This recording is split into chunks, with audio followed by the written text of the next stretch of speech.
personal income tax cuts, just as a decrease in business costs. So remember this idea of, that businesses now need to pay their workers relatively less in order to compete against other states.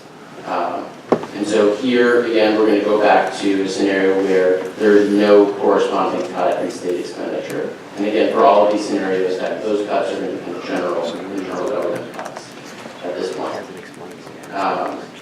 And so here, if we look, we can start to have a comparison point against the first scenario, the blended scenario, and we see, for example, I keep going back to the $80,000+ bracket just because that's the largest number. It's kind of the easiest one to compare. So, for example, in the blended scenario, we saw about $1.5 million increase in income tax receipts coming from that highest bracket. In this case, we see 1.7 million, so we see somewhat larger impacts coming as a result of the cuts to business costs. And overall, what we're going to see is some differences between these two scenarios. So we're going to see population growth that's of the same order of magnitude, but that's actually going to end up being a little bit smaller. Where we're actually going to see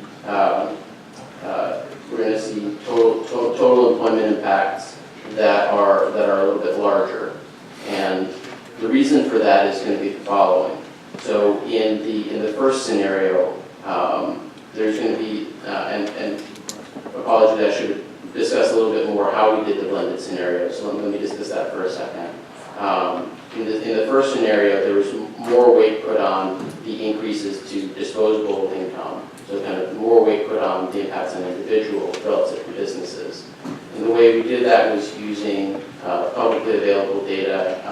We did receive some information from the Bureau of Legislative Research at the end of last week that we haven't yet had time to incorporate into the analysis. We certainly can, looking at who's filing as kind of sole proprietorships or under different classifications.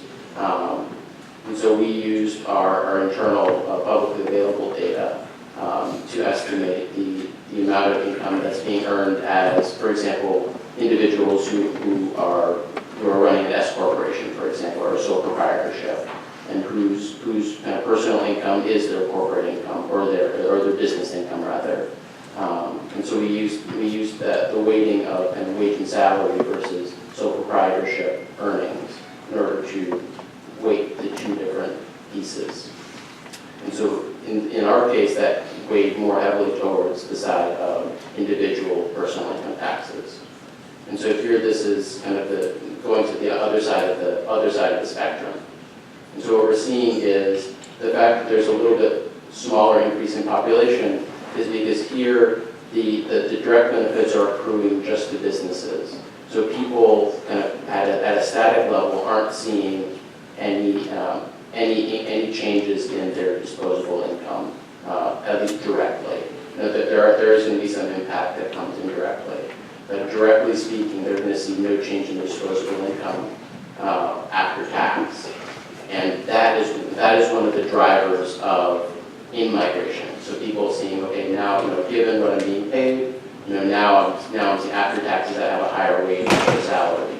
And that was a big part of the driver of in-migration to the state in the previous scenario.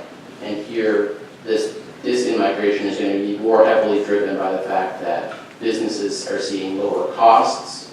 They're going to be able to expand their production. That's why we see larger employment impacts. And so that's going to generate more employment opportunities. And it's really going to be that aspect, to the fact that there are more jobs created in this scenario that's going to bring in the population, as opposed to kind of a mix of more jobs and lower after-tax wages. So here we see a slightly smaller increase in population, not too much smaller, but somewhat smaller, but a larger increase in jobs for that reason.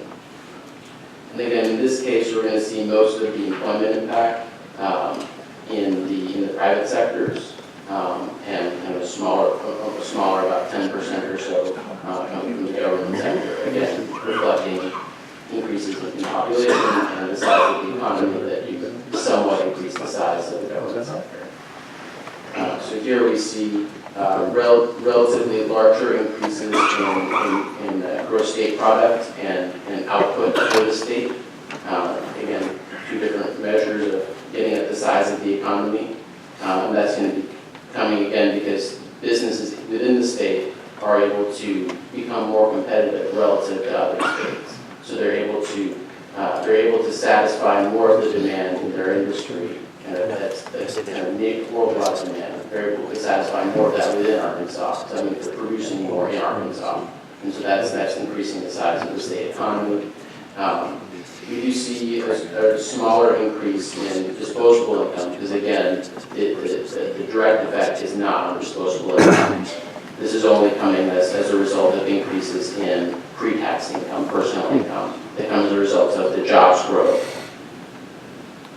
And so here we see, on average, in terms of impact on government revenue, about 172 million. So here we see overall kind of a slightly smaller kind of clawback of revenues through this dynamic scoring. So it's closer to about 4.5% of the revenue losses that come from the income tax cut are regained through this increase in economic activity in the state. And again, that's partially going to be driven probably by the fact that there's a smaller increase in disposable income, which means that there's a smaller increase in the amount that people are spending on goods within the state. And so probably the impact on sales tax revenues isn't going to be quite as strong. And we do again see a roughly similar increase in government expenditures, again as a result of more people moving into the state, as well as the state economy expanding somewhat. And again, this is the summary slide. And now we can look again in scenario